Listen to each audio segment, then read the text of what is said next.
ہم کہتے ہیں کہ یہ میز ہے، اس کو ایک بڑھئی نے بنایا ہوا ہے، تو ہم اب بڑھئی کا جو معاملہ ہے وہ، یا جو میز ہے اس سے ہم بڑھئی کو انفر کرتے ہیں، لیکن ہم یہ نہیں کہیں گے کہ یہ میز جو ہے یہ بڑھئی کے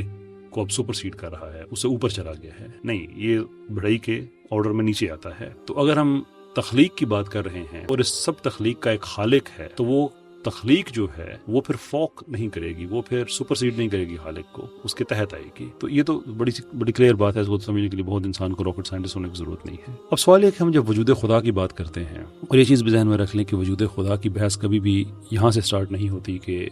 میں آپ کو ایک آرگومنٹ میں بتاتا ہوں کہ اللہ تعالیٰ ہے، ریشنل ڈبیٹ وڈ ایور۔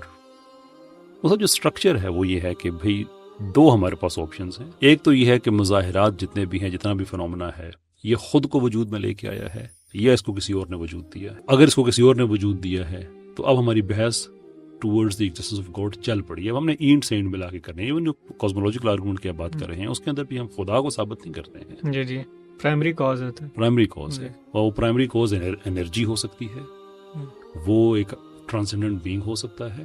تو وہ اس کے بعد کی ایک بحث ہے۔ وی ہولڈ کہ وہ محض ایک انرجی نہیں ہو سکتی ہے، اس لیے کہ اس انرجی کو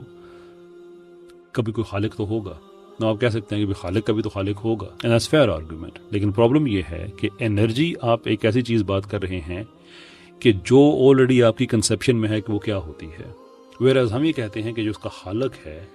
اس کے پاس ایک آٹونومی ہونی چاہیے، ایسا اختیار ہونا چاہیے جو کسی اور کے پاس نہیں ہے، تبھی تو وہ سارا کچھ بنا سکتا ہے۔